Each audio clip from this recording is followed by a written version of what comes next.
This is Criteria. Hey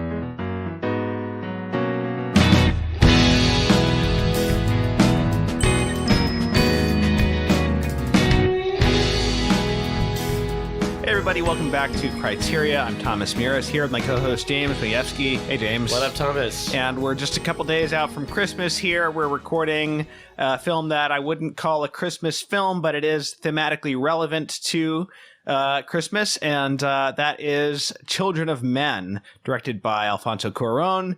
And we're here with our fourth-time guest, animator, director, and Chief Creative Officer? Is that what? Chief Creative Officer of the recently founded Sycamore Studios, which is, I believe, an animation studio founded with family entertainment in mind. Tim, welcome back to the podcast. Thanks, guys. Thanks for having me here. You got it right. Although I want to just file my first objection of the podcast in that you've already kind of ended the debate that I wanted to have, which is like, is this a Christmas movie or not? And so I hope we can reopen that can of worms. Listen, I'm George W. Bush. I like a preemptive strike. No, fair enough. By the way, our last episode was the Tree of Life. And I'd just like to note that this shares director of photography with The Tree of Life, which was 2011. This movie is from 2005, and they were both photographed by Emmanuel Lubezki, a.k.a. Chifo. So this is also a film known for its cinematography, like The Tree of Life. Yep. Well, I know this is a favorite of both of yours. I really like it as well. This was my first time seeing it since, I want to say, college or something like that. You guys have probably seen it a lot more. So does one of you want to introduce what the film is about? Well, I actually can't remember how this got onto our short list of like films we might want to do. Was it something that had come up in conversation before with us? I think I know what it was. Thomas and I were just at the De Nicola conference in Notre Dame, and this movie came up during a panel discussion as, at least from my point of view, one of the most Catholic films that I can think of. Despite maybe not even being that for the director. Of course, Alfonso Cuaron, I assume, is a cradle Catholic just by virtue of him being Mexican, which, hey, I don't know if that's not PC, but I mean, it's kind of sure. Yeah. Anyway. No, he's talked about it. Yeah. Right. It's in this category of film, and I'm sure you guys have talked about, of like, just so rich with meaning for Catholics, and to me is like exemplary for Catholic filmmakers in terms of like ways to engage the culture, in this case on the topic of life and babies. And I think I often call this movie the most pro-life movie ever, or the most effective pro-life movie I've ever seen, even though it doesn't actually deal with abortion at all. So for me, I think this is a show that, and I guess I'm saying this is my fault because I think this show should be on this podcast, or this movie should be on the podcast. Well, I've loved this movie for a long time. Alfonso Cuaron is a favorite of mine. And I also sort of had this in mind as a Christmas movie. So when we were talking about doing something for the season, this seemed like a good one to line up.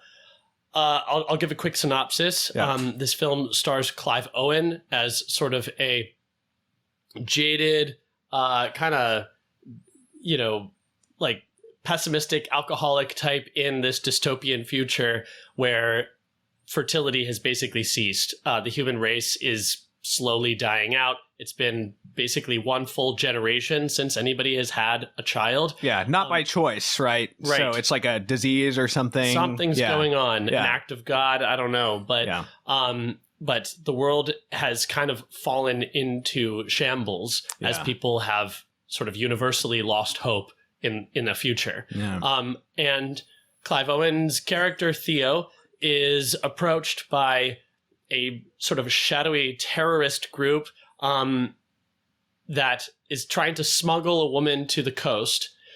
And it turns out that this woman is pregnant.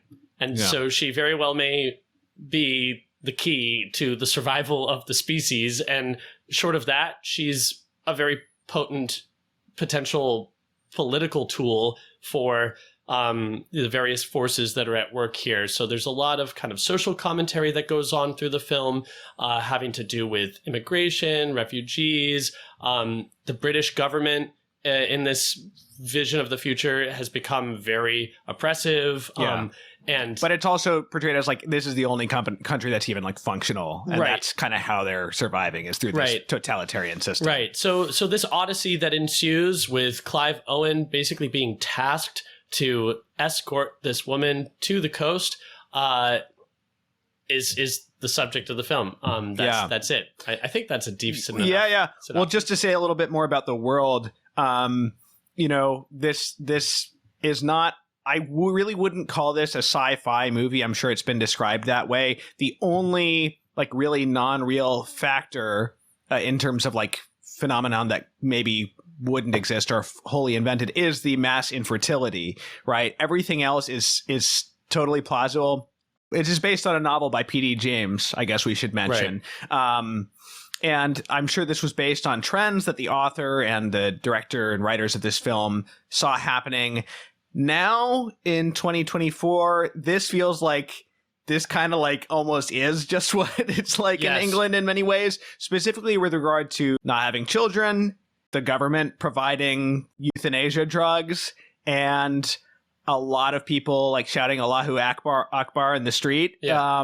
I think like the main difference between this and like actual England is that in this version, the government is like brutally like borderline Nazi treatment towards immigrants, whereas in like modern day England, it's kind of like possibly like a little more loosey-goosey in that area. Yeah, no, well, it's very interesting because this film is set in 2027 and it is eerily prescient of a lot of things going on socially, even in just sort of like side casual remarks that are happening within the world. There's a fascination with UFOs that we see at a moment, or a reference to a flu pandemic of 2008. There's just a lot of stuff baked in there that just feels very, prophetic. But you're right. The big miss is how it so almost has like a total reverse anticipation of like the kind of xenophobia that would be present in Britain, where far from being like fearful of the refugee, it's like this over solicitousness. It's very funny that what we see in the film, I'm kind of getting ahead of ourselves here, but you mentioned it, this section of these armed dissidents going through the streets shouting Allah Akbar. It's so strange how accurate that is, but there's like an inverted context that is anticipated, because this is happening within the context in the film of a walled-in refugee camp where, of course, now in recent memory, it was just happening in the streets. Yeah. But I don't want to get too far afield. We're just trying to introduce the synopsis here. Right. The real meat and potatoes, the real thing that is of interest here is the sort of pseudo-nativity story that is at the heart of all of this. Right. So this woman who is pregnant, not by, like virgin birth or anything, but it's still miraculous, right? It's still this kind of unexplainable exception to the rule, which has been for 18 years, nobody's having babies. She has to be accompanied by a man into, great darkness, and there to give birth to this like emblem of hope. So there's a lot of Christmas themes that are evoked, and there's a lot of stuff for us to talk about. But I want to give you, Tim, a chance to jump in if we've missed anything glaring in this synopsis of the film. Yeah, I think the other, the key central figure is Theo, and Theo's journey has a lot of similarity to St. Joseph's journey, and it's an interesting way. Here's the reason I think we should talk about it like it's a Christmas movie, because I think it offers a lot of there are little experiences that you'll have watching the movie that feel like they have nothing to do with Christmas, that then you'll go back and realize that's actually exactly what it was during Christmas. Because what's happening here is a man is, protecting this woman who has a child that is not his own. He's in some ways a foster father, and he's ushering this mother and child through danger, like you're saying, but it brings to mind like the flight out of Bethlehem to get to Egypt, after a dream, and Theo wakes up in the middle of the night and hears like, oh, they're planning on killing him, and he better GTFO, and he does, and it's like a really, it's just like in a lot of ways we tend to hear the nativity story and it's so familiar that it's sort of like soft and boring. And so I recommend this movie to adults. Obviously, it's a rated R movie. There's a little bit of non-sexual nudity, but certainly violent and like intense as all heck. A lot of profanity. Yeah, a lot of profanity. Definitely the most profane movie we've ever discussed, actually. This is not a family movie for sure, but I think for adults who have a taste for this kind of movie, there's a lot in here that can make the Christmas story come to life in like a very direct, visceral kind of way. Yeah. Maybe one other component to the plot to mention is that Theo is actually brought into this sort of network of resistance fighters by, it's not exactly stated that she's his ex-wife, but she's sort of, a former girlfriend, but also the mother of a child of his who died as a young boy. And so right. Even though we're not given a lot of the details about that side of the story, it's clear that a lot of the sort of like lack of hope that he manifests now is a result of this death of his child and we can suppose, ensuing collapse of his relationship with this woman. Her name's Julian. She's played by Julianne Moore. And so that is another important thread through the film, because, by the end, we find this character Theo really discovering hope. Yeah. Again. And Theo himself had been an activist as a young man, and maybe, the death of his child was part of his losing interest in that and hope for the future. I mean, there's a lot of stress placed on activism and the sort of like the potential pitfalls of activism, right? And like factionalism are definitely shown very strongly in the film as well, with different people, the fear that different people will want to use this child as a symbol of something one way or the other. At the cost of its humanity or at the cost of its relationship with its mother is basically the reason, to put it generally, why they are trying to flee England and go to this human project. It's never quite clear to me why the human project has to be a secret and why it's not like all the governments of the world getting together to do this, but it's interesting because this film is low on details about that kind of thing, but it's actually really high on little character details that make you buy in. So it's very interesting. It's not about explaining the whole sci-fi, where did this, infertility come from, blah, blah, blah. But they'll spend time on a scene where, Theo and Julian play this game where they used to spit project a ping pong ball back and forth between their mouths in the air. And Julian's friend, who's the old guy? Jasper. Yeah, Jasper. Julian's friend Jasper, and it's played by Michael Caine. His kind of like an old John Lennon. His eclectic taste in music, and they spend time on all these little moments. And the camera also has that kind of meandering feeling, that Lubeski, exploits to such great effect in The Tree of Life, where it feels very spontaneous, and so that makes you buy into the setting as much as if they were to give you a detailed explanation of all of the history behind this, which I think is very compelling, and I really enjoy that about the film. Talk about that. A lot of my notes were just admiring the craft at the level of, and so this is maybe getting off the topic of the nativity connection, but just at the level of craft of a sci-fi movie. With sci-fi movies, the hardest part, I think, is the info dump to establish the world, and like how elegantly can you do that, or if there is just a ton of stuff, do you need to open with a monologue that explains like the year is 2040, people have lost the ability to taste sugar, or whatever, like and the world has changed. I don't know if our audience has seen this, but the David Lynch Dune has, in my opinion, the absolute worst example of how to open a science fiction movie, because it opens literally with a talking head of the Empress daughter. Yeah. She like talks for like 5 minutes, and then the craziest thing is it fades her out, and then it fades her back up again like a second later to like just come back and say, "Oh yeah, one more thing." And it's just like, oh my gosh, That's really funny. I got to see that. And there is no son. I'm on a show right now, I Sonny. want to tell you something. Okay, what? Is that the thing left? So can we play with that thing? Yeah, you can. Bye bye. That's a child of man right there. Yeah, that's awesome. There you go. That's thematic. awesome. But so this movie, I kind of was watching the time, and 10 minutes in, we've got all the basic info, and I kind of bulleted this out because I wanted to just talk about how much we're getting. Okay, so first, there's a really interesting principle that I, as a filmmaker, try to keep in mind when I can. And I kind of came across it in Bresson's notes on cinematography.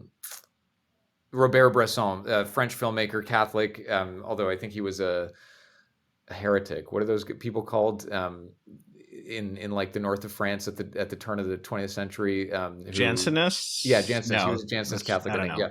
Yeah. Anyway, he wrote a great book. You guys are like staring at me like you have no idea what I'm talking about. But he wrote a book called Notes on Cinematography, and he lays out his whole theory on cinema here, and it's a really interesting take where like his whole thing is leaning into the photographic heritage of cinema, so that he wants to tie cinema to photography and not to theater, and he hates everything that feels or smacks of the theatrical. So he says, use models, not actors.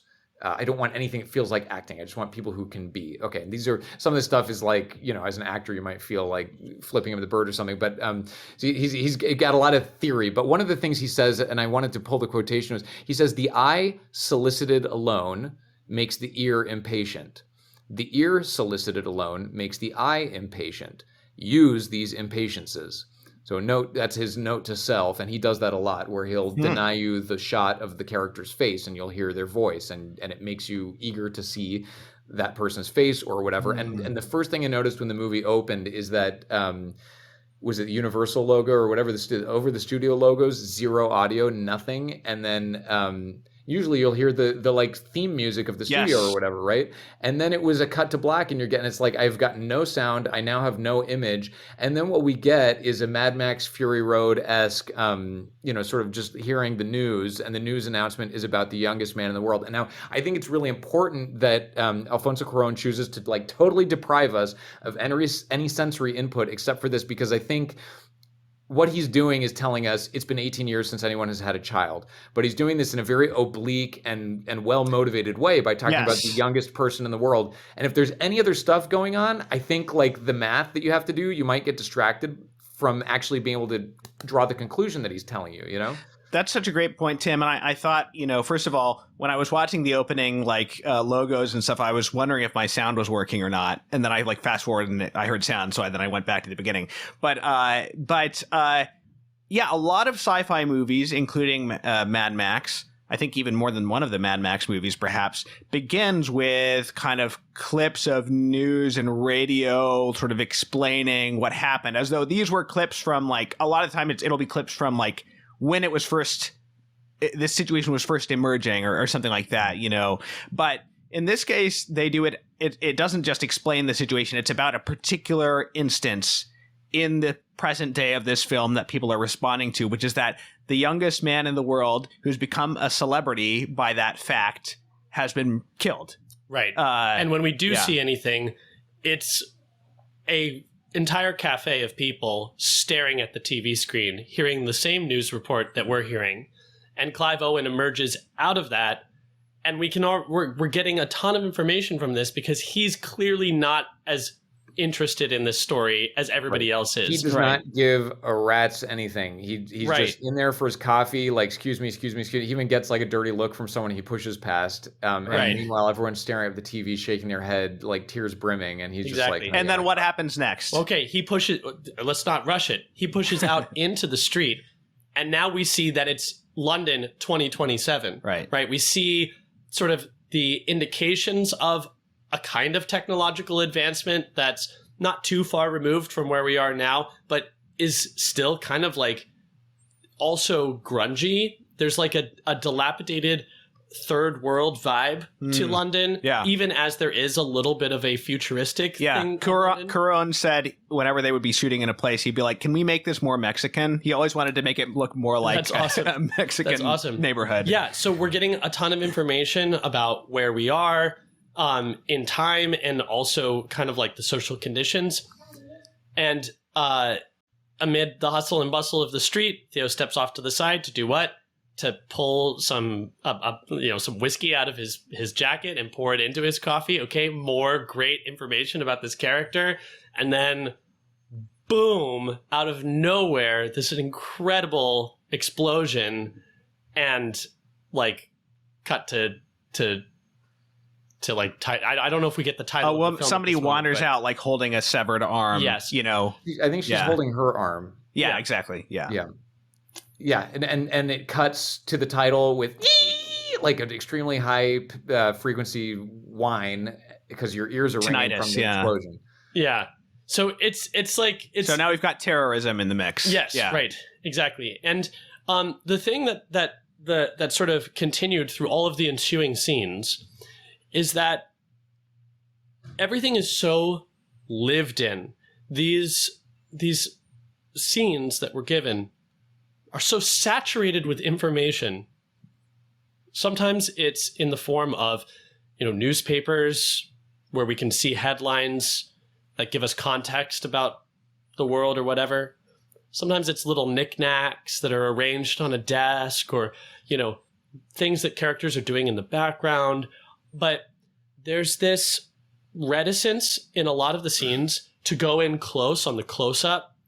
And there's more of a wideness in the frame that is taking in so much of the context of what's going on in the world and feeding us so much information that you talk about impatience.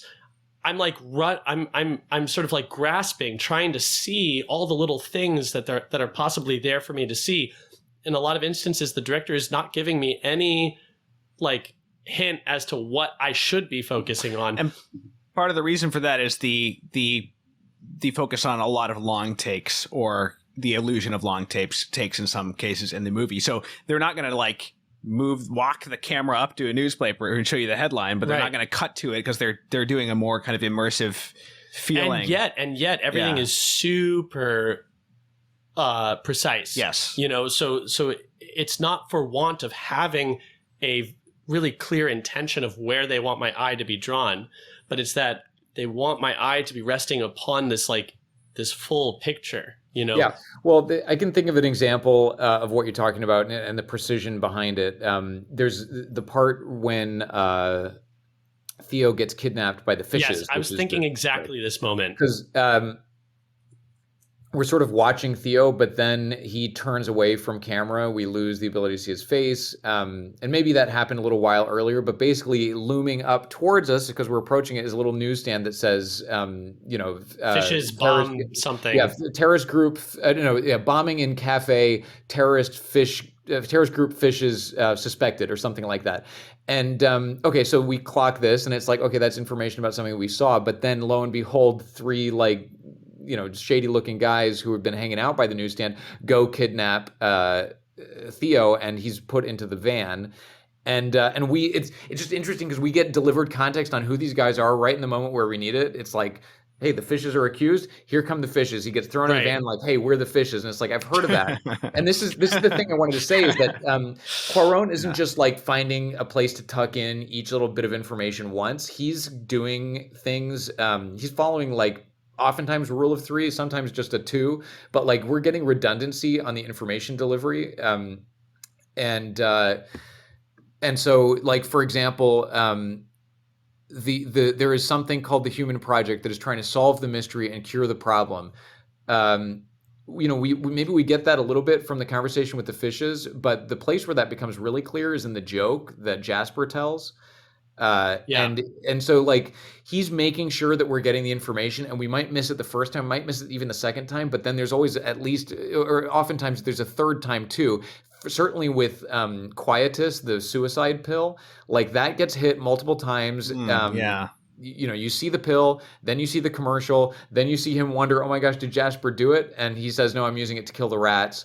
But like, there's no way you get, Not only that, Tim, like there's a part where you hear parts of the commercial multiple times without even like understanding what it is. So it's like, what is it? It's no. It's not the Quietus commercial. It's the anti-immigration stuff that you hear multiple times. It's like, it's my janitor. It's my whatever, and it's like, no, don't hire illegal immigrants, etc. But like, it takes a while before you only hear snippets of the ad playing multiple times, and then you hear the whole thing. And you're like, oh, this is like a public service announcement for the government about immigration. So it's really brilliant how he gives you like fragments and you put it together.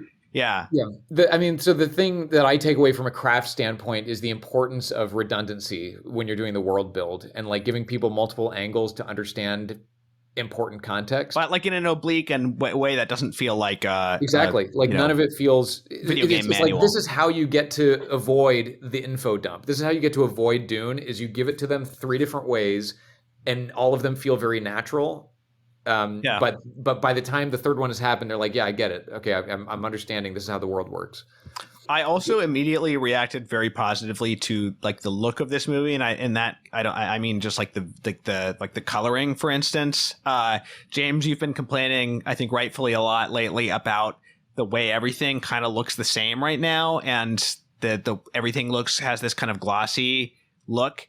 This movie is like a bummer to look at, like in a good way. Like it's like the color is just so gray and kind of like, even aside from the set dressing and the grunginess, just the color of it is a certain way that I think is, I don't know, you're right, you don't see as many movies that kind of just do commit to something like that anymore. Well, and it's nice too where you find the exceptions. So like there's a few moments where the gold of sunlight just is like bursting through, hitting a character or hitting a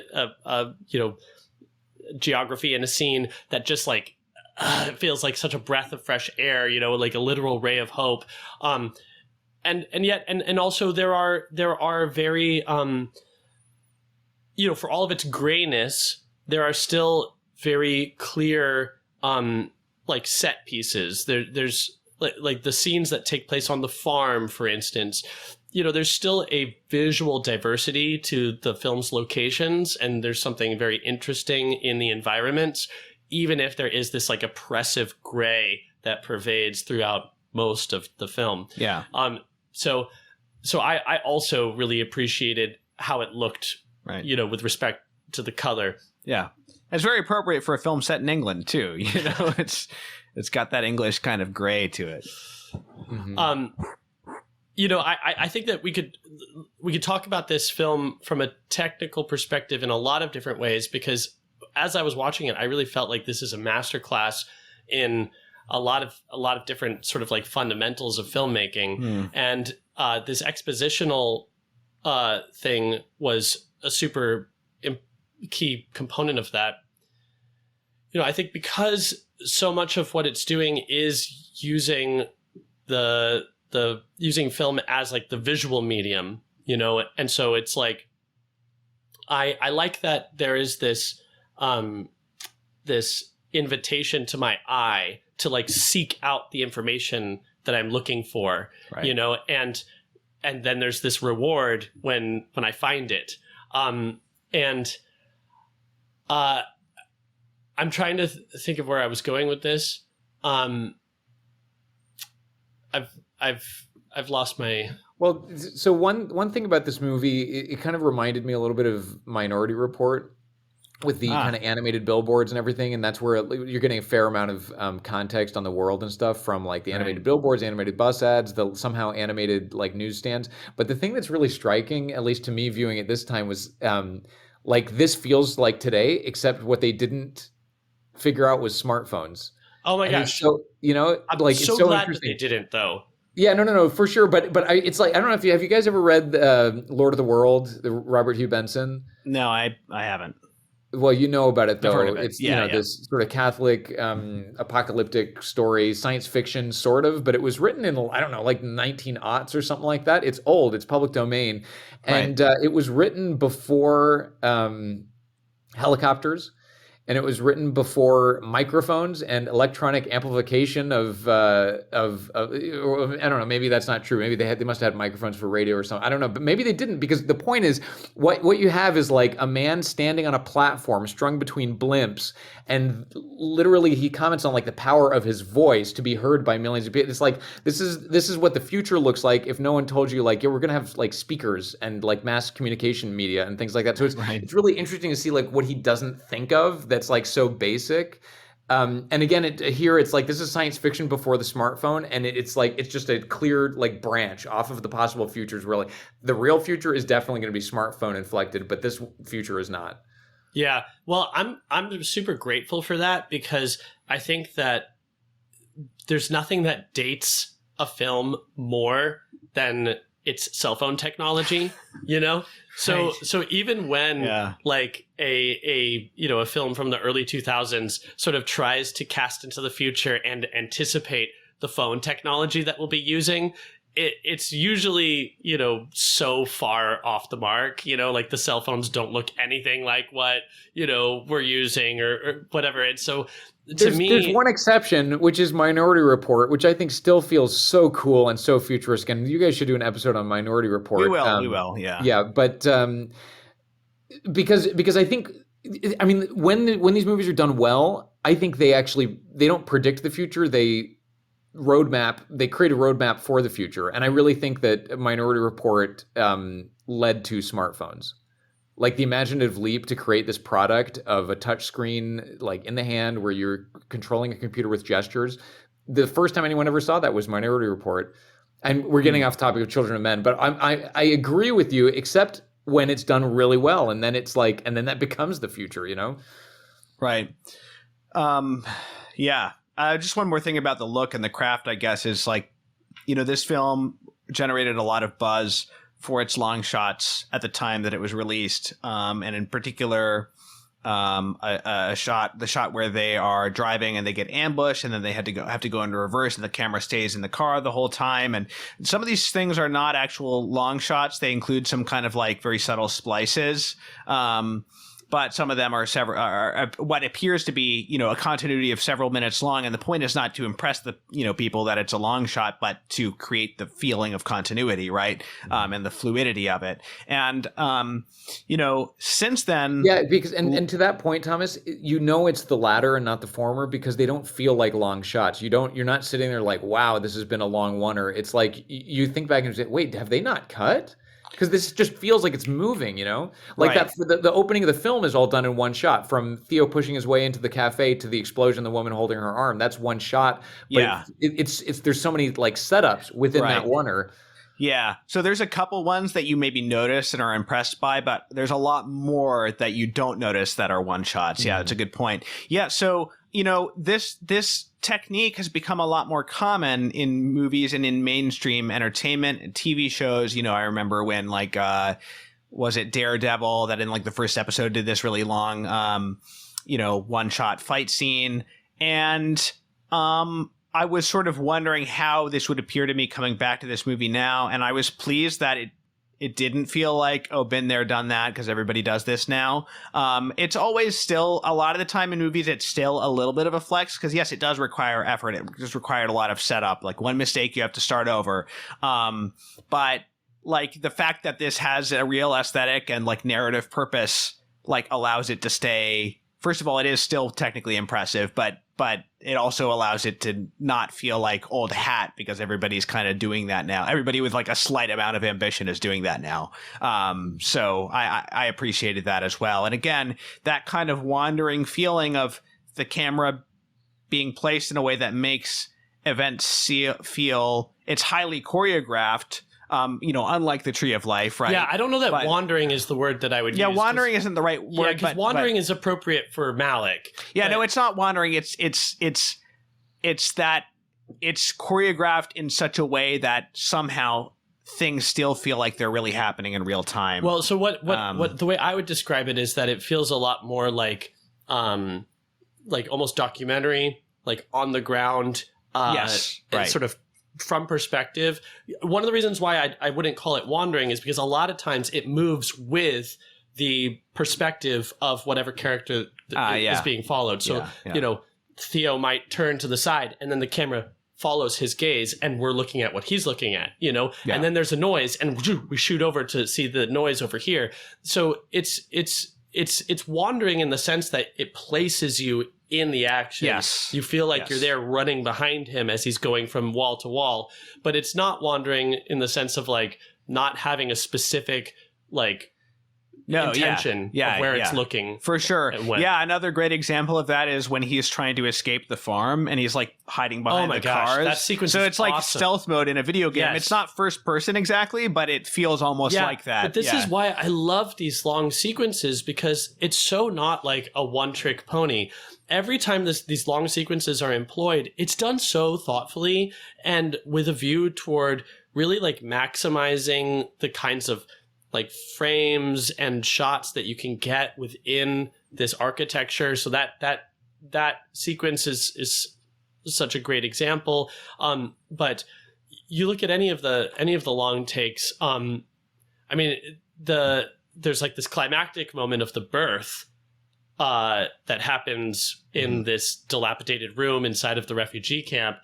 That's all done in a single long take, but it's much more static than some of the others. And so it always feels like very appropriate to the moment, and sort of like the tools that are available. It never feels like superfluous, or just a flex.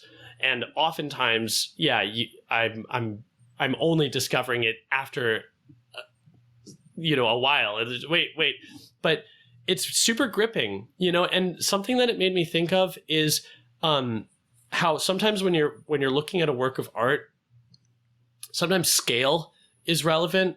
So you're not just looking at what's being depicted, but you're also taking in, especially with respect to like large canvases, just the sheer scale of the thing that you're looking at, and you're being affected by that.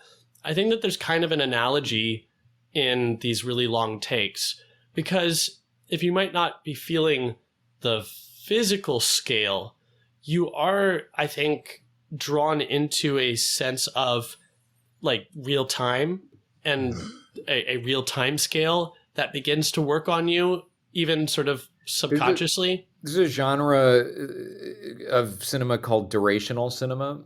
Mm-hmm. Which sounds like it's just shots of things taking a long time to happen, and it sort of is that. But there's a documentary that a friend of my wife's made called Manakamana, Manakamana. And it's basically he set up a camera on one side of a gondola that travels to this I don't know, Buddhist temple or something on the peak. And so pilgrims come there, and basically he's just recording people's trip up to the mountain, and you get to watch people on the gondola, and that's it. And I think you maybe watch 5 or 6 of them do it, and it's 10 minutes each time. And I think 1 or 2 of them might be literally just watching a person sit and seeing what a person does as they sit. And all to say, I really like your analogy, James, to scale and duration. Really is, for cinema, a time-based medium. Like there is something about like seeing something that just takes a while to happen. I think this is also, not to keep going off to other movies, but like it's also a feature of No Country for Old Men, where in No Country for Old Men there is like this sort of real fidelity to watching every step of the thing that Anton Chigurh is building. Like when he lights the car on fire and stuffs the Kleenex and the whatever, it's like you don't, in a lot of movies it'd be like ching, ching, ching, ching, and then okay, I built the thing because we just need to get the information out to the audience. But this is like, that's not really what's being portrayed. What's being portrayed is like the meticulousness of the mind at work here, and look at all the steps and look at every little skill he had to have to execute this. And so with this movie here, I mean, James, you kind of likened it to a documentary aesthetic. I do think that's a big piece of what we're experiencing here. I think the movie feels really real. I think it's part of the power of it. And, you know, we talked also about just the dirty aesthetic. It doesn't look glossy. It feels weirdly prescient, and part of that is that it just like feels real, and they're trying to really lean into that. Another aspect of that hits me is like on the level of character. There's a moment in that car chase scene where Theo, there's someone going pow pow pow, shooting a gun at them on a motorcycle, and Theo opens his door and slaps the motorcycle, and the motorcycle flips, and the guys fall off, and there they go. And in any other movie, okay, that's done. We it's like Power Rangers kicking a putty. Like, it's just like, there they go. That was the anonymous bad guy gone and dealt with. But in this movie, those two guys, one of them was Mr. Dreadlocks, who's, I don't know what his name is, but he's Mr. Dreadlocks. Great decision, obviously, on the part of the filmmakers to kind of give him a unique look. Mr. Dreadlocks was on the bike with his cousin, and his cousin died, nearly died, and then does end up dying. And this becomes like a real consequence that Theo is going to have to continue to face, which is like, this guy has a personal vendetta against Theo, and he's going to come after him. There's a similar thing in Mad Max Fury Road, and here I am doing my thing again, going to another movie. But that's all right. Do you remember Max shoots Splendid like in the knee or something like that? There's like, he grazes her with a bullet. She grazes her leg, yeah. Grazes her leg, right? And there's some blood and that. Did we talk about this in our show about it? No. That's what she slips on when she slips off the car. She slips on her own blood that's dripping on the side of the thing. So that is not a moment that just happens without consequence. Like, this part of, like, again, from a craft standpoint, if you want your audience to believe in the reality of your movie, don't let things just happen because it's like a cinematic trope. This thing, if she's bleeding from the leg, she's bleeding from the leg for the rest of the movie, and what happens is a consequence, Yeah. Yeah. There's so many wonderful little details like that throughout the film. It was impossible for me to keep track of all of them, but just wonderful little details that really add to this feeling of realism in the world and among the characters. One thing that's just jumping out to mind for me right now, because it's so obvious, but maybe it can start moving us toward a discussion of the themes, is everything that goes on with Theo's feet. Like, when they have to make their nighttime escape from the farmhouse, he finds out actually that there's been this plot to, never get Key, who is the young pregnant lady, never get her to the Human Project, but actually to keep her and use her as a tool for the uprising. He has to think quickly, he has to act quickly, and he does so with forgetting to put on his shoes. He goes outside and he's in his socks, but there's no time now. There's no time for that. So now he's just barefoot, as they're making their escape. And then later, when he gets to, I think it's his friend Jasper's house, and he's trying on his shoes, looking for something that'll fit, and nothing fits. And the only thing he can find are a pair of flip-flops. Yeah. Right. So now he's wearing flip-flops. and actually there's several times where he like stubs his toe during the birth sequence as he's getting ready and she's giving birth. He's kind of rushing about, and he slams his foot into, like a can or some trash or something. But later, when they're making their escape, he like cuts his foot on some rubble. And finally he gets a pair of sneakers, in like the last like 10 minutes of the movie or something, This isn't what sci-fi is supposed to spend its time focusing on. But it's stuff like, but it makes me buy in. It's the little details that help buy in. And the reason I'm thinking about the shoes in particular is because it's such a potent device to just sort of like key us into the vulnerability of this character. He's an everyman kind of guy. He's not a super remarkable action hero or anything, but he's made all the more weak. That's emphasized all the more by the fact of his just not even having like proper footwear.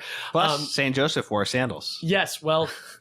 That's the other thing, is that to me, what it actually ends up becoming is sort of a symbol of providence, that he's not equipped for the task at hand, but he ventures out with what he has, and then he's given what he's needed to just keep going and take the next literal step, you know? And so it's like he's given more and more and more. And when he needs the sneakers, he gets the sneakers, you know? And we see him put those sneakers to good use in the most amazing long take of the whole film. And, you know, so I mentioned that as like maybe something that can take us into the themes, because I don't think it's a mistake necessarily to read it as a token of providence, because one of the major sort of themes that's suggested to us is this dichotomy between faith and chance. We overhear Jasper, the kind of hippie old John Lennon political cartoonist, talking about how faith and chance, everything is fine. It's a metaphysical, existential like combat between these two things. And that in Theo's case, faith has lost to chance. The chance of his son's death has killed his faith. But by the end of the film, we get the sense of his having found faith again, especially because in the final moments, Key tells Theo that she's going to name her daughter after his son Dylan. She says, Dylan's a girl's name too. And so we have this full circle return to the faith chance thing. Yeah, although just to get into that, it's not a real dichotomy, right? In the sense that like what we're talking about is providence versus chance, and your faith.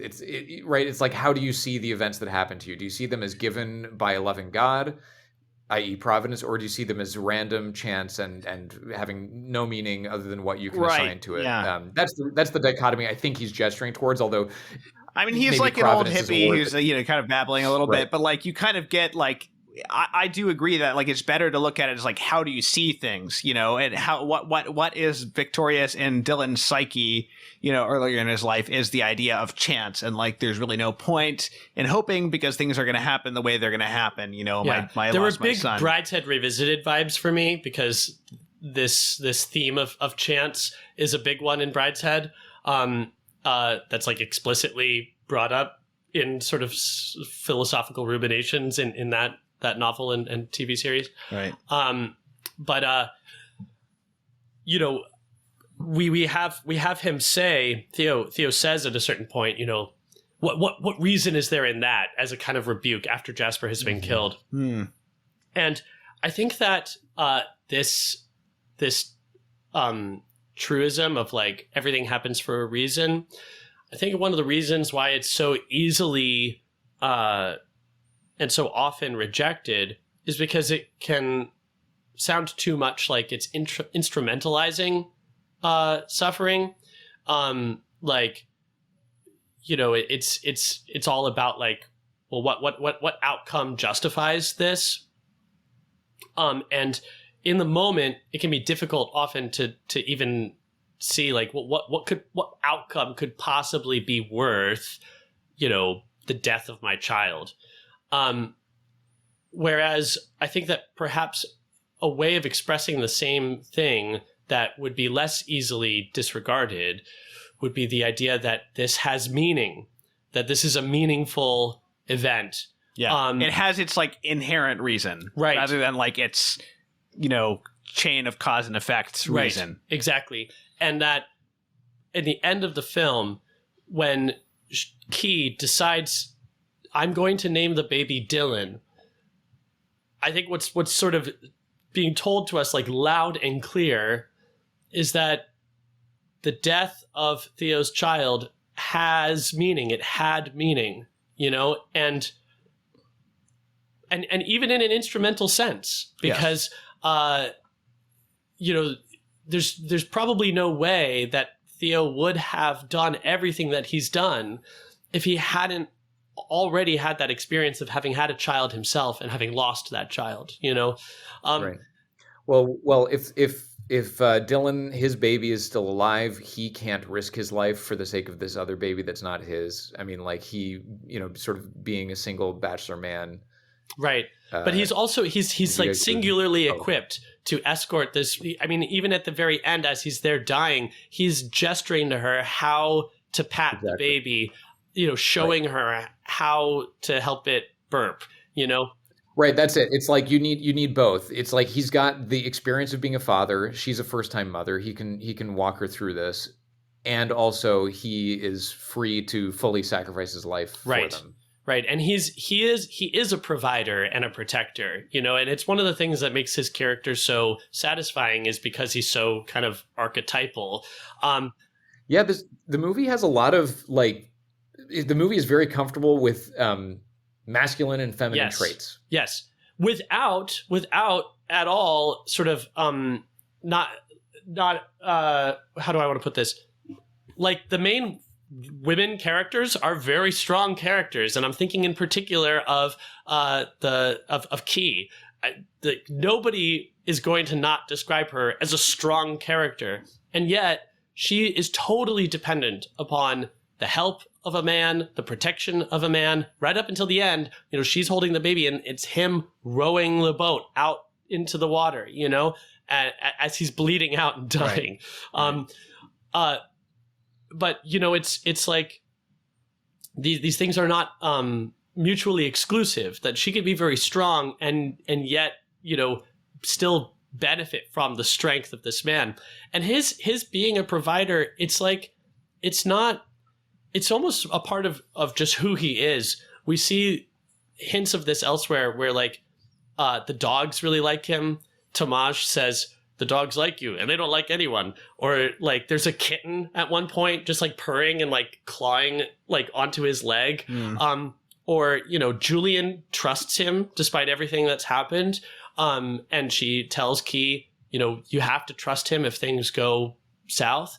So it's like, almost in spite of himself, even, you know, even though he's like lost hope and he's trying to kill himself with alcohol and cigarettes, he just can't help but be this solicitous provider. When the fishes are all sort of debating about what should happen now with Key now that Julian has died, and they ask him what he thinks, he says, I think you need the proper care. You need proper care, you know? So it's like, it's very likable. Yeah, but you know, it's also notable, and I certainly noticed this, that like when the baby is there and there's the old Russian lady singing to the, like, all these ladies, it's so wonderful to see, like, every time any woman, like probably any woman old enough to have had a baby, I think that's why it's all older ladies in this movie, they see a baby and they begin to sing, and it's irresistible, and you know, as fathers we know, like, yeah, it is. I actually really think like probably babies have something to do with the origin of music and human history, because it's a way to exercise your voice without having anything of consequence to actually say to your child. But it's just interesting to see. All the women are singing. Theo never sings to the baby. In fact, Theo never, like, in these moments of respite, Theo never spends time with the baby. The closest he comes is miming, this is how you kind of burp the baby. The one time he holds the baby is when he delivers the baby, right? I mean, he's there. Right. And this is also such a beautiful illustration of his providing care. He thinks of everything. You know, he lays down his coat underneath her. He goes and washes his hands. He pulls out the alcohol and pours it over his hands to disinfect, you know, and he's coaching her through it, and even really like pushing at her. He's yelling at her, you know, you can do it. Yes, you can, you know. And so you get this very strong impression that she really couldn't have done this without him. Afterwards, they joke, like he says, see, that wasn't so bad. And she says, easy for you to say, you know, but really, is it so easy for him to say? You know, like, yes, he didn't give birth, and yes, like, you did go through that, but like he's also somehow, you know, a part of this, and so it beautifully illustrates all of these things. It's interesting how actually nobody ever steals the baby or tries to steal the baby from its mother. Like nobody ever takes. They just like put a gun to her head and make her walk a certain. But like, well, there's one really interesting moment where she hands the baby to the gypsy woman as they're trying to squeeze through the door, and for like half a second we think that she's just run off with the baby because Key starts to panic. Right. I love that moment, because we also start to panic, but then immediately it's she's back. Okay. Whew, but it's just like a nice little touch, a nice detail. Yeah. I mean, I like just like the situation. The film does a great way of showing how like the equation of children with hope. And like at one point there's actually a line of like something about like people going insane without the sound of children's voices. And that's why as the film fades out, what do we hear is like children's voices sort of crying out and chattering at the end of the film. Like a playground, basically. Yeah. Like the audio of... Yeah. And I like how the film shows how all of these different people cope with the situation. Like he has, Theo has a cousin, right? A rich cousin, powerful cousin who he gets help from. And, the cousin they're in his nice apartment and, showing him, he's got Michelangelo's David in his apartment that they managed to like salvage, from political turmoil. And, Theo's asking him, nobody's going to inherit this. Like, how do you cope with that? And the cousin just says, oh, I just try not to think about it or something like that. Yeah. And so that's one way of, it's just like denial, right. And there's so many different ways that you see that people cope with it. And radicalism and extremism are forms of that. I mean, it's like, the whole reason the world falls apart is that they're not having babies. And so apparently people think, well, we're all going to be dead. The entire human race is going to be dead anyway. So what's the point of like waiting and like having an orderly civilization and not just killing everybody to get what we want? And so that's very clear as far as like the politics of the film. That's like the part that is, I think, the most like apt, there's all the other stuff about, immigration and stuff. And as especially the baby thing is the core of the movie. But there's a lot more that you could read into it if you were more interested in the immigration, aspect of it. For instance, I think because we're Catholics, we're in, and maybe we're not so interested in all the other political stuff, all of the like Iraq War references in the film or whatever. Sure, like I'm against the Iraq War, but like I don't really care as far as this movie is concerned, But the movie's very explicit about like not allowing this baby to ever just be used completely as like a symbol of any particular political idea, whether that be with regard to like the fact that we haven't mentioned, I don't think, that Key is a refugee, and that's why they have to smuggle her out, because she would be caught. And the idea is that they think the government would take the baby from her because they wouldn't want this political symbol of the first baby coming from a refugee woman.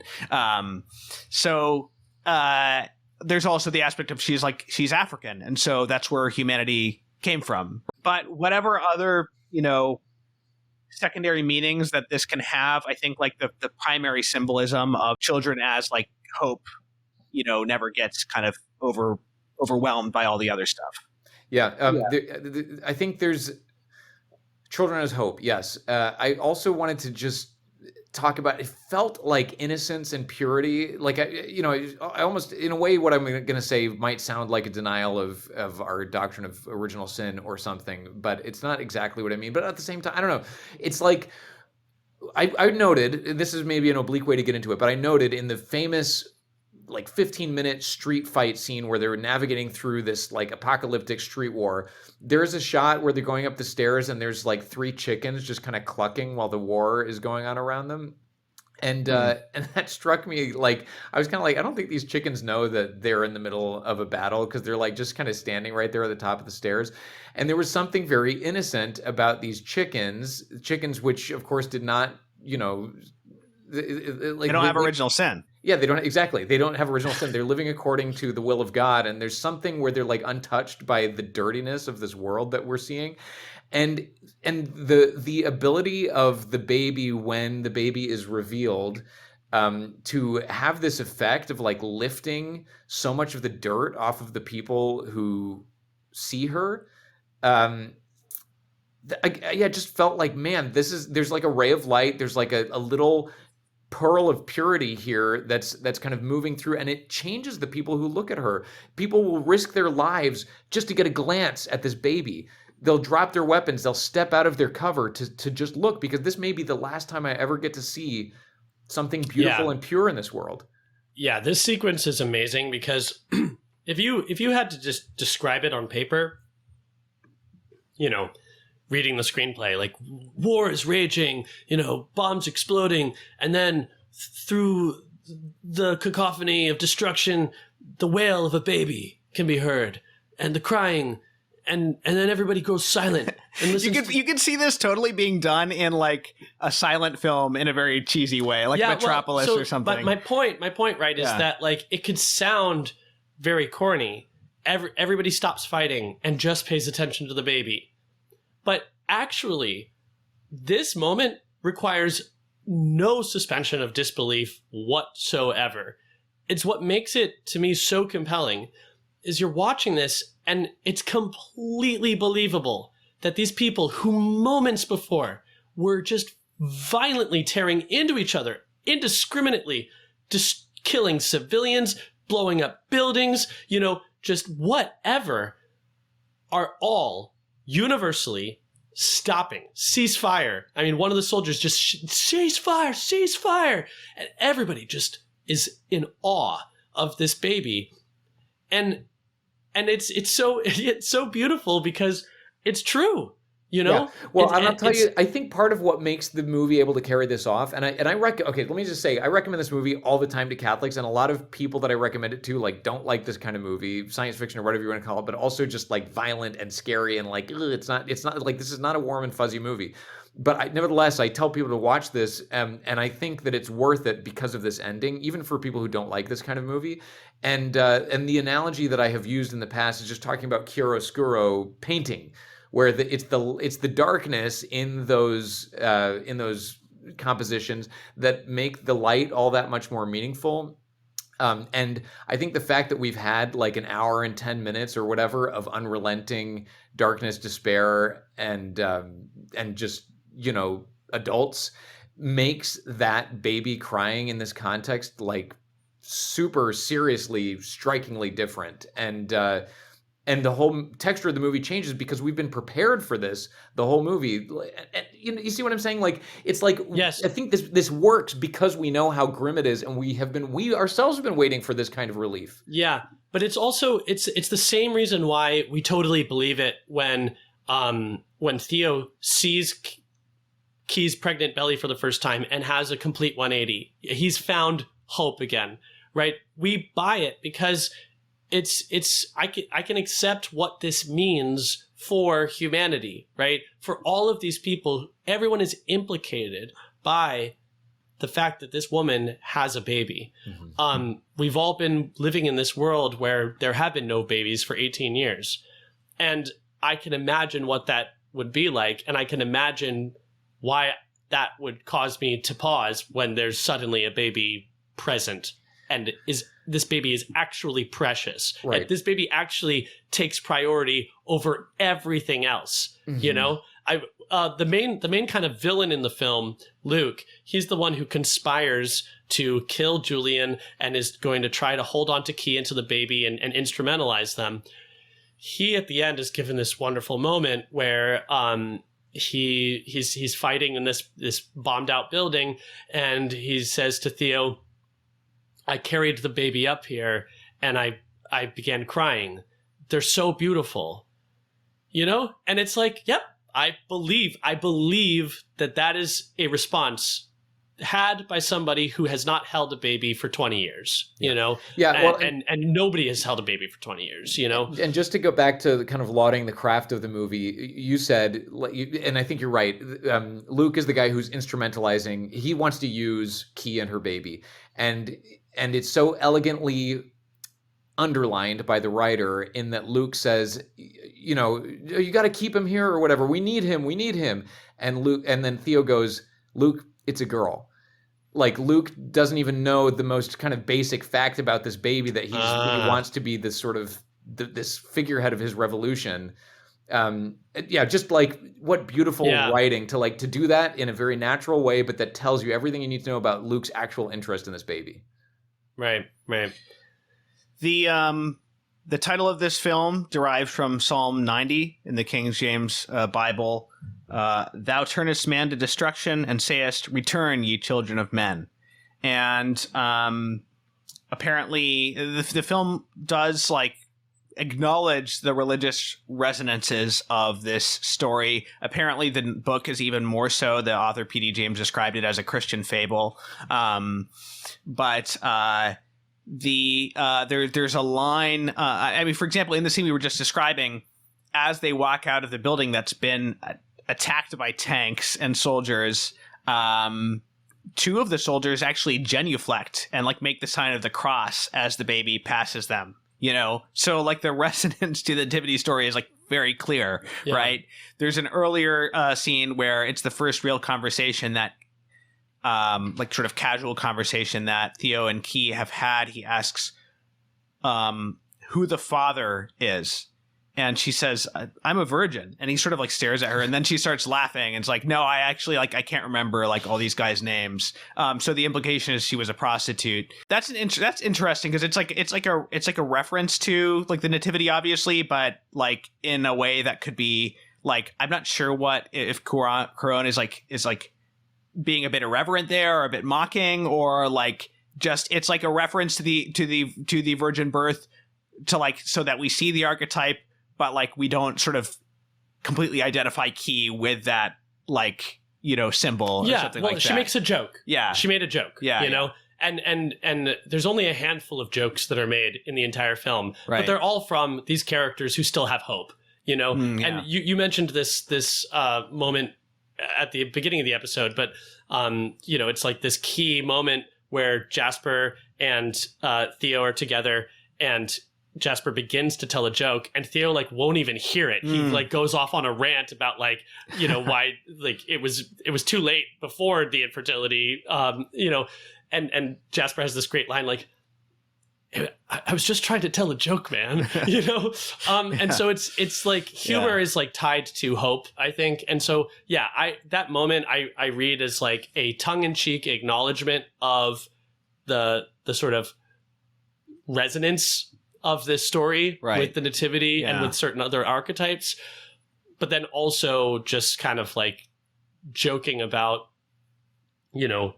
about her situation, and keeping it rooted in realism. Even though this is a miracle, it's also not like that kind of a miracle, you know? Well, just it's still rooted in the very dark soil of this world. Her being a prostitute, it's it's fitting in a way for the aesthetic of this movie that it should be something kind of sad like that. Yeah. Right. And the fact that this is it's just also emphasizing the fact that this is a very marginal character. She's a refugee. Yeah. She's a former prostitute, all of this stuff. Yeah. I want to point out one way in which this movie is more optimistic in its prediction than the reality turned out to be, which is in the logo for the London 2012 Olympics, which Theo's wearing a hoodie for the London 2012, and it looks kind of because they knew that was coming up, right? Huh? Yeah, they knew it was coming up. Yeah, they knew it was coming up. But the logo for I was in London as a grad student at the time. It is the ugliest freaking logo. And people in England were like, what are we doing? It's this is a national embarrassment. And so if anyone hasn't seen that in a while, look it up. It's the most garbage logo in history. Well, then I'll counterbalance it with a prediction that I think that they got better than they even realized, which is the quietus suicide pills. The logo is "You decide when," and I just think that is saying more than they even realized, because to me it has such a clear echo with the whole way we discuss having children nowadays with contraception and IVF. Everything is always about family planning and you decide when, and totally stripping this this part of human life, of any of its, basically its mystery, and its sort of fundamental dependence upon God and God's creativity. We talked about chance and providence, and in a way, you decide when divorces human life. It's a way of insulating human life from having to interact with either chance or providence. Like, it's control, right? I want control. Yes. I don't want providence, and I don't want chance. I want control. Yeah. So to me, like, what we see in this film is a portrait of the culture of death, given a few generations, basically. And their sort of device for doing that, for accelerating that, is to just say, oh yeah, people suddenly can't have babies anymore. We don't know why. But you could also just say, yeah, people aren't having babies anymore because the incentive structure just isn't there for people anymore. And the technology is available to completely suppress it. And, oh, whoopsie, we're slowly dying out. Guess what? That's what's happening, and this you decide when ethic is now bleeding into everything and stripping everything of its meaning, basically. Let me just throw in, I wish I could remember where I came across this, but people talk about, like, you have to assign, the whole, like, existential thing was, like, life has no meaning, but we have to assign it meaning. And that's sort of the challenge facing us. Like, why not suicide? Well, you have to kind of come up with something. It's sort of the question challenging atheists and just anyone who doesn't believe in God. And somewhere I came across someone saying, like, the reason this has never been satisfying to anybody, even the existentialists, is that the kind of meaning we're interested in is the kind of meaning we can't assign ourselves. Like, if I can assign it, then it is arbitrary because I know who assigned it. Like, meaning actually has to be something given, or it's not meaningful meaning. That's great. Yeah. Yeah. So how is this a Christmas movie? Haven't we already sort of... So, right. So, okay, thank you. Let's close on this, because this kind of came up in a debate. I've got this, as we all guys do, I have a Signal meme group, and we toss things around. We have conversations, and one of the recent conversations was Die Hard, which I say, you know what? Yeah, I'll say Die Hard's a Christmas movie because of I have a machine gun now. Ho ho ho. I think it's an action movie set during Christmas. Fine. Yeah, I accept it. But I think what we got to was kind of a difference of opinion on. To me, a Christmas movie is it's a category of usage, not like a sort of ontological reality. Right. So I was using it ontologically at the beginning. I was like, I like to keep the term narrow, because Christmas has gotten like too broad. So I was like, I want to keep, if it's a Christmas movie, it like really has to be about Christmas. You know what I mean? But that's my thing, is like, to me, this is more about Christmas than Home Alone. For sure.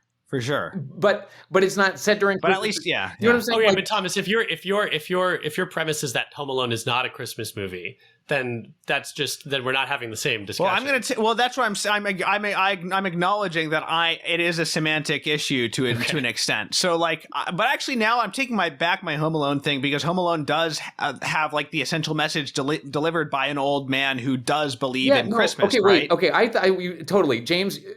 I was having a different conversation. Obviously, Home Alone's a Christmas movie. Obviously, it's like one of the greatest.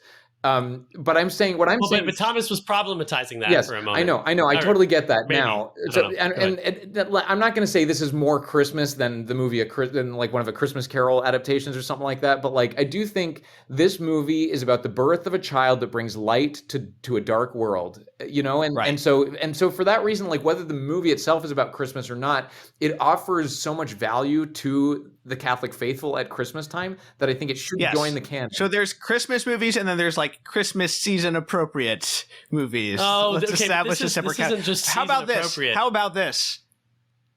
Christmas Story is not a Christmas movie. Can we agree on that? No. No? There's nothing like remotely Christmas about it. No. It's the commercialized, like sentimental, like childhood memory Christmas, and there's like, right. it's we'll completely have voided this of religious conversation another time. No, we won't. We're never going to discuss the movie on the podcast. Yeah, well, we're never going to talk about this right now. So there's a lot of different threads that we haven't talked about, so there's a lot. I mean, I think that this film really stands up to repeat viewings because you can really grab onto a lot of different details. For instance, Picasso's Guernica, the painting of like the horrific painting of the bombing of Guernica, it's there in the scene with the art collector cousin, and it's also painted on the walls of the sewer behind them as they're getting into the boat to escape. So there's a lot of these little Easter eggs. It's like what I was talking about earlier, how like there's this impatience in the eye in so many of these scenes where you're just trying to like collect all of this information. I think that there's something for you every time you go back to this film. I've watched it several times. I watched it twice in preparation for this, and I'm really glad that I did. But there's so many allusions, explicit allusions to Christmas, to the Nativity, that I do not think you can describe this as a Christmas adjacent movie or like a Christmas appropriate movie. It's the kind of movie that only happens because Christmas happened. I mean, I could name a few of these things. So it's a secondary causality Christmas movie.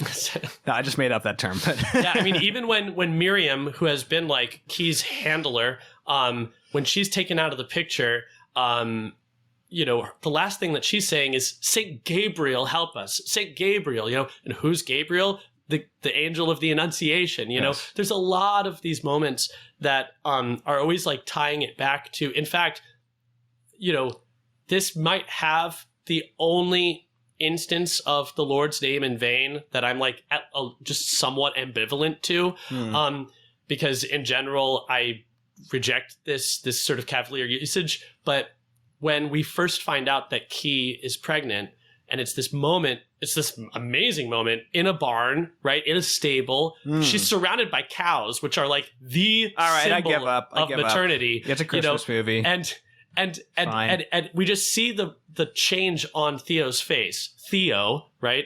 On his face, just like eyes wide, and he just says JC. He just uses the Lord's name in vain. But it's like it has this double resonance, right? Because yes, like Jesus did come and change everything, And so like I think that this fine, it's a Christmas movie. You made your point. The barn and the stable clinched it. Then we still haven't talked about the 3 foreigners who come bearing gifts. No, I'm kidding. Wouldn't that be great? Maybe someone can write a thesis on that. I don't know. Maybe there's something. Right. There's also there's a bunch of T.S. Eliot Wasteland references because a bunch of characters say Shanti, Shanti, Shanti, and I think that's also like put on the screen at the end of the movie, which is I think it's like a Hindu term meaning peace, but it's also a line in T.S. Eliot's The Wasteland, which is about just like the breakdown of modern society. So there's a lot of different resonances, but. Yeah. Anything else? It's just one of my favorite movies. I think I could rewatch this till the day I die. There's so much richness in it. I love the performances. I don't know why I haven't seen Clive Owen in more stuff lately. Right. I was having the exact same thought. Yeah. He's still an actor. He's still doing things. Down to it's like, where did they find that gypsy woman Marika? Because she could not look more perfect. And that old Russian babushka lady singing to the baby is also perfect. And then also, there's this like little German woman in one of the refugee cages who's like right next to like, looks like, I don't know, a guy from Somalia or something. And she's saying something, and I don't know any German, but she says something. She's like gesturing to him and says Schwarz. So I think she's saying like, why did you put me in the cage with this black guy? It all feels real. It feels like they didn't cast these people, they found these people or something, Right. Yeah I guess the one thing that I'll say is that one of the reasons why I thought of discussing this with you is because this reminded me actually a lot. This film reminds me a lot of Mad Max Fury Road, because in a similar way that film sort of begins and then like doesn't stop until it ends, this film has a similar feeling where it starts, and even though several days pass, we do have this feeling of just real time and just being with them from the beginning, so that when you finally get to the end, you really have this sense of like just the completion of a journey, and finally arriving. And it's so exciting throughout. I mean, this has got, if you're going to call it like an action film, this has got to be like one of my favorites. And like Mad Max, it just has so much incredible practical effects that are going on. I mean, there is a lot of use of CGI, but not anywhere where it would actually like matter or detract from like, I mean, the use of practical effects here is so impressive on so many of these shots. Yeah, the only place I noticed the CGI is the baby itself, really. Yeah, I think that the movie is marred by that, but I'll tell you, there's kind of an interesting anecdote that I only half remember, but they did have a little animatronic baby that they brought to set that day, and Alfonso Cuaron looked at it, and this is what I heard. He picked it up by the foot and slammed it against the wall and smashed it and said, "What is this piece of, Amazing. Like a, I don't know, I assume like $20,000 piece of prop or something." Anyway, so that happened. Then the other thing, one of the more subtle uses of CG ever, and again, this was famous at the time when the movie came out, and I was obsessed with it and reading all the anecdotes. In the big final long 15-minute take, there's blood that splatters on the lens. Yes. And there's like 8 drops of blood that are on the lens, and one by one they disappear very subtly. And of course, one game I've played in watching this movie in the past was to figure out when each of those dots gets erased. But yeah, Alfonso Cuarón was like, "This is the take." I think they did the whole thing 3 times because it was accidental. It was like fake blood that actually. Yeah, he was devastated. Actually, he tried to cut when the blood got onto the lens, but nobody heard him. And then he quickly realized, no, wait, we can't cut. Like, right. Interesting. And so, it was like, maybe we leave it, but it started to get too distracting. And so they had to go in meticulously and just from that point on to the end of the shot, erase those drops of blood. How do you erase something that's on the lens? You just, I'm not VFX. I'm not a VFX guy, but if you like circle it and do like a sort of fill, you still get what's behind it. It's like right, but you just like connect the dots, right? You're just deleting, I don't know, 8x8 pixels and at the end of the day, this is a physical object that you're manipulating, basically, Right. Anyway, but it's kind of amazing. Yeah, from that point on, you're watching a CG special effect, which is the removal of those drops of blood that are on the lens. Yeah. So awesome. Yeah. So awesome. Cool, man. Thank you guys for inviting me to join you for this. What a treat to rewatch this, and I do recommend this to every Catholic adult. Should see this movie and know it. All right. Well, thank you, Tim. This was fun. Yep. Thank you, James. Everybody have a wonderful Christmas and New Year. I think as we're releasing this probably between Christmas and New Year. So happy Christmas to everybody. And we will see you in the new year with something yet other than this movie. Wow, that was a pretentious sentence. All right. Have a good night. Criteria is a production of CatholicCulture.org. Check out our other podcasts, including Way of the Fathers, an early church history podcast hosted by Jim Papandrea, Catholic Culture audiobooks bringing to life classic Catholic writings, and the Catholic Culture Podcast, an interview show exploring Catholic arts, culture, and issues. You'll find all of this, as well as Catholic news, commentary, liturgical resources, and much more at CatholicCulture.org.